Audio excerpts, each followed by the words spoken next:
پڑھنے کا انداز بھی ایسا ہونا چاہیے کہ ٹھہراؤ آ جائے.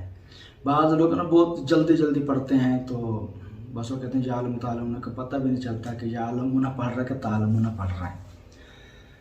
تو ٹھہراؤ اس میں آنا چاہیے، جیسے یا ایھا المزمل قم اللیل الا قلیلا. تو آرام سے. جب بعض لوگ ایسے پڑھ جاتے ہیں، مجھ سے تو پڑھا نہیں جائے گا کیونکہ ان کی سپیڈ سے تو اللہ بچائے. تو بہرحال نارمل سپیڈ رکھنی ہے کہ. اور دوسری بات یہ ہے کہ جب پڑھائی کر رہے ہو نا، اتنی آواز میں پڑھے کہ آپ لوگوں کے کان خود سنتے رہیں کہ میں کیا پڑھ رہا ہوں. صحیح، اس میں کسی قسم کا پرہیز نہیں ہے، نہ پرہیز جلالیہ نہ جمالیہ ہے.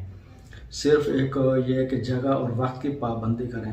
وقت کی پابندی یوں کریں کہ نماز عشاء کا ذہن رکھیں کہ میں نے نماز عشاء کے بعد اس کا وظیفہ کرنا ہے.